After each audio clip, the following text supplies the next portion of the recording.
नमस्कार, मैं हूं चंद्रभान सिंह भदौरिया और आप देख रहे हैं हमारा एजुकेशन चैनल सीबी उड़ान। प्रतियोगी परीक्षाओं के साथ साथ करंट अफेयर्स और आपकी बौद्धिक जानकारियां और बेहतर करना इस चैनल का उद्देश्य है। आज हम बात करेंगे इंडिया यूएस ट्रेड डील पे। ये एक वो विषय है जिसको लेकर न सिर्फ भारत में राजनीति भी हो रही है, संसद में हंगामा हो रहा है, तो अमेरिका में भी अपने अपने दावे हैं।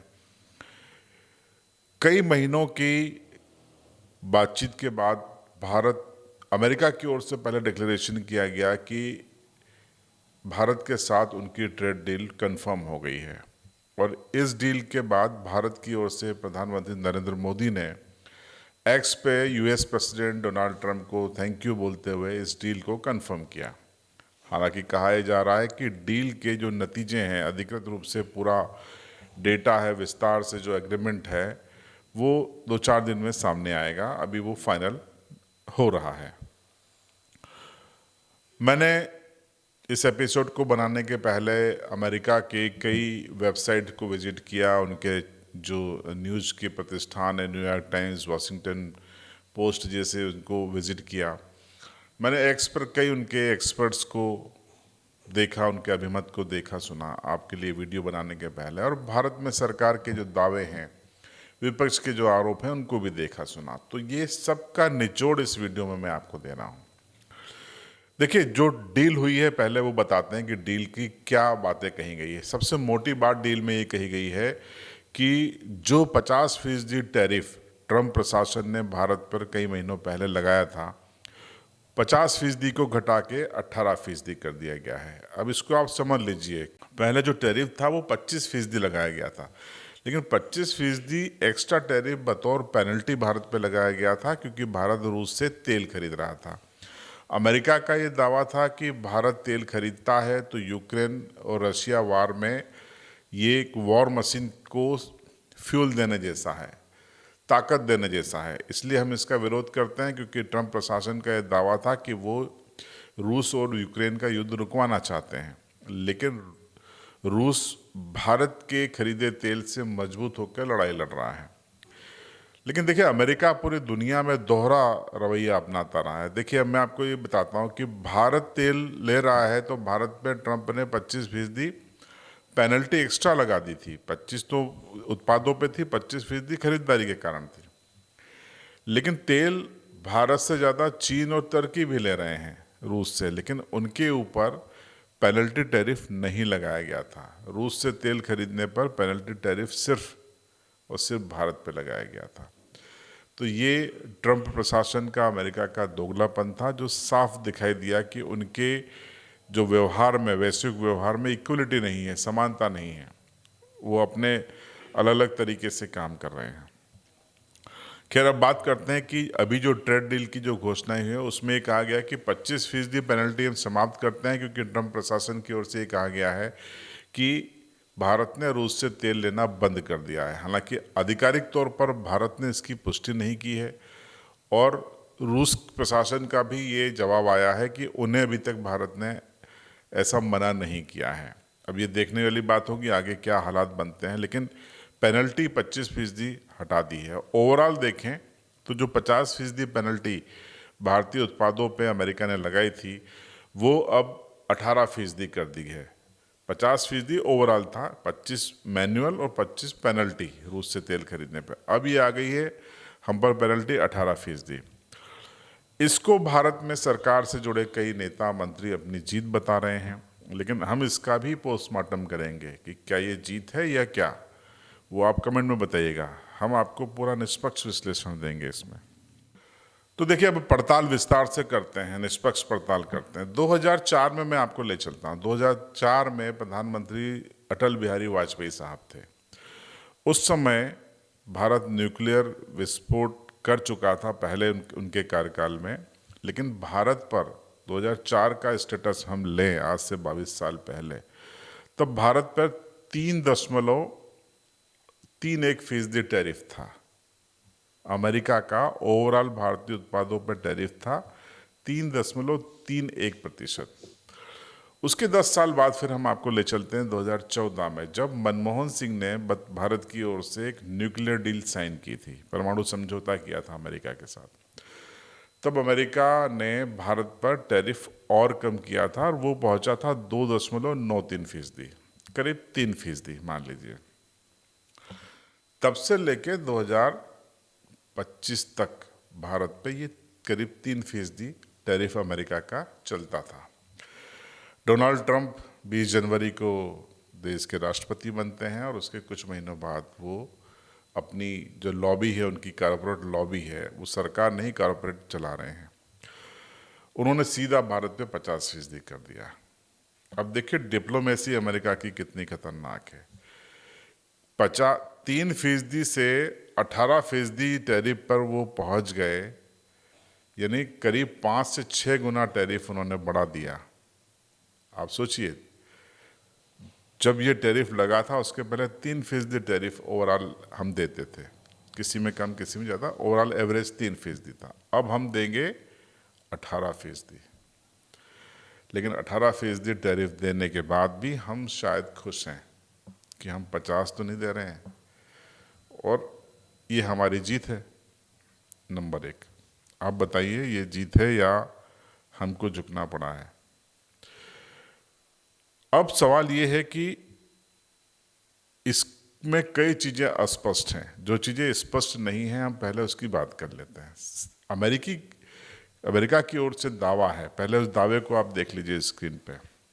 अमेरिका ने दावा किया है कि भारत आने वाले कुछ सालों में 500 अरब डॉलर के उत्पाद, अलग अलग उत्पाद अमेरिका से खरीदेगा। 500 अरब यूएस डॉलर के। किसे कहते हैं 500 अरब यूएस डॉलर का? लेकिन भारत ने इसको कंफर्म अभी नहीं किया है। नंबर 2, उनके अधिकारी ये कह रहे हैं, मंत्री, कि भारत कृषि क्षेत्र में और डेयरी क्षेत्र में आंशिक तौर पे अपना बाजार हमारे उत्पादों के लिए खोलेगा। ये अमेरिकी सरकार और प्रशासन का दावा है, लेकिन इसको भी भारत ने कंफर्म नहीं किया है। पीयूष गोयल साहब भारत के वाणिज्य मंत्री हैं, उन्होंने भी इसको कंफर्म नहीं किया है। तो इस मामले में रुख स्पष्ट नहीं है। अमेरिकी दावे मीडिया में आ रहे हैं, उनके मिनिस्टर्स और ऑफिसर्स खुल के मीडिया में बयान दे रहे हैं, एक्स पे लिख रहे हैं, लेकिन भारत ने इन 2 चीज़ों को अभी कंफर्म नहीं किया है। दोनों चीज़ें कौन सी हैं? कृषि उत्पाद और डेयरी भारत बाजार अपना आंशिक तौर पे खोलेगा, और दूसरा 500 अरब डॉलर के उत्पाद भारत खरीदेगा, आयात करेगा। तो आयात निर्यात होते हैं, उसमें कोई नई बात नहीं है, लेकिन एक डेटा अमेरिका की ओर से जारी हो रहा है, ये थोड़ा सा हैरानी की बात है। मतलब ये काल्पनिक डेटा भी हो सकता है कि हम इतना करेंगे।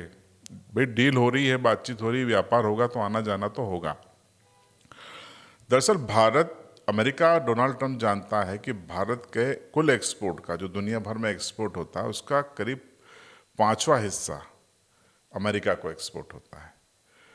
और भारतीय बाजार की जो चीज़ें हैं, जिसमें ज्वेलरी है, कपड़े हैं, टेक्सटाइल है, सूती से लेके सिल्की और तमाम चीज़ के, इसके अलावा खिलौने हैं, कई चीज़ें हैं, वहाँ पे अमेरिका में एक बड़ा बाज़ार है। तो जो 50% टैरिफ था वो इन इंडस्ट्रीज़ के लिए खतरा था।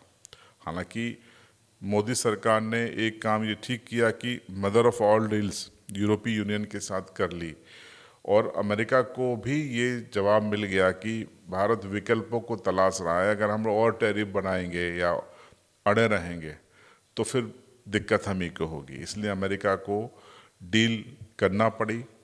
अब इसको सियासी लोग क्या बोलते हैं मुझे उससे मतलब नहीं है, लेकिन यूरोपीय यूनियन के बाद से भारत की mother of all deal sign होने के बाद अमेरिका पे प्रेशर बढ़ा था। इस कड़वे सच्चाई को स्वीकार कर लीजिए। चूँकि ये आपकी एजुकेशन का चैनल है, इसमें सियासी एंगल से मत सोचिएगा, ये मैं आपसे अनुरोध करता हूँ।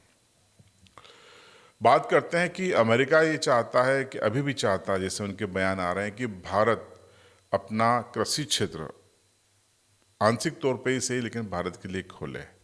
लेकिन दिक्कत यह है कि कृषि क्षेत्र में वो चाहता है कि भारत अमेरिकी मक्का और अमेरिकी सोयाबीन को खरीदे।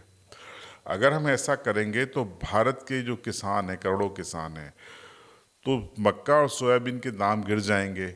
पहले ही उनको ठीक से दाम नहीं मिलते, लागत ज़्यादा है या बराबर है, मुनाफा कहीं है नहीं। ऐसे में अमेरिकी मार्केट हम खोल देंगे भले आंशिक तौर पे, तो किसानों की कमर टूट जाएगी। इसलिए भारत इस पर अभी मुखर नहीं है। इसलिए भारत ने स्पष्ट तौर पे, साफ तौर पे नहीं कहा है कि वो ऐसा करने जा रहे हैं। अमेरिकी दावे ज़रूर हैं। अब इसी के साथ डेयरी सेक्टर भी काफ़ी महत्वपूर्ण है। डेयरी सेक्टर की हम बात करते हैं तो अमेरिका चाहता है कि डेयरी सेक्टर की चीज़ें भी भारत में बिकें, जिसमें दूध, पनीर, घी, इस तरह की चीज़ें हैं। लेकिन दिक्कत क्या है, अमेरिका में गायें भी मांसाहारी होती हैं, ये बहुत कम लोगों को पता है। तो भारत में आमतौर पर ज़्यादातर लोग शाकाहारी हैं और वो कभी नहीं चाहेंगे कि वो ऐसा डेयरी प्रोडक्ट को यूज़ करें जो उस गाय से बना हो, जो दूध से बना हो, जो मांसाहारी है। इसीलिए ये इसकी संभावना मुझे नज़र नहीं आती। हालांकि अमेरिका की कोशिशें अभी भी जारी है, उनके डिप्लोमेट्स अभी भी संवाद कर रहे हैं, लेकिन भारत सरकार ने इस पर अभी खुल के कुछ भी नहीं कहा है। तो ये काफ़ी महत्वपूर्ण मुद्दा है। और रूसी तेल की जो बात हमने कही थी, उसमें एक चीज़ और मैं आपको जोड़ना चाहता हूँ कि अमेरिका कह रहा है कि भारत अब वेनेजुएला से तेल खरीदेगा। रसिया हमको सस्ता तेल दे रहा था, हम वेनेजुएला से खरीदेंगे तो हमको फ़ायदा होगा या नुकसान? भारत में तेल की कीमतें बढ़ेंगी या घटेंगी? हालांकि इंटरनेशनल मार्केट में तेल की कीमतें घटने से रशिया से खरीदी से होने वाला मुनाफा भी भारत का कम हुआ है, इसलिए बहुत ज़्यादा फर्क नहीं पड़ेगा। लेकिन रशिया हमारे नज़दीक है, वेनेजुएला अमेरिका के पास है। तो ऐसे में अगर वेनेजुएला से हम खरीदते हैं तो हमारे लिए ये घाटे का सौदा तो फिर भी होगा, क्योंकि ट्रांसपोर्टेशन में बड़ा खर्च आने वाला है। तो भारत यूएस ट्रेड डील होने की घोषणाएं हो गई है, सिग्नेचर बाकी है। सिग्नेचर होने के बाद ही उस ट्रेड डील के जो डेटा है, डिटेल्स है, वो सामने आएगी। लेकिन इस ट्रेड डील की पड़ताल मैंने आपको की, करंट अफेयर्स के लिए आपको ये जानना ज़रूरी था। किसी भी प्रतियोगी परीक्षाओं में आप अगर मेंस लिखेंगे या आपसे कोई सवाल निबंधात्मक पूछ लिया गया तो आपके ये वीडियो काफ़ी काम आने वाला है। तो ये हमारा एजुकेशन चैनल था। आपसे फिर आग्रह है कि इसे पूरा देखने के बाद आप इसे सब्सक्राइब कर लीजिए अगर आप स्टूडेंट्स हैं, चाहे आप सेकेंडरी लेवल के हों, हाई स्कूल के हों, कॉलेज लेवल के हों। सरकारी नौकरी का सपना आपका है, किसी भी कंपटीशन एग्ज़ाम में आप जाएंगे तो आपको ये विश्लेषण, ये चैनल काम आने वाला है। दोस्तों, रिश्तेदारों को भी सब्सक्राइब कीजिए और देखते रहिए CB उड़ान।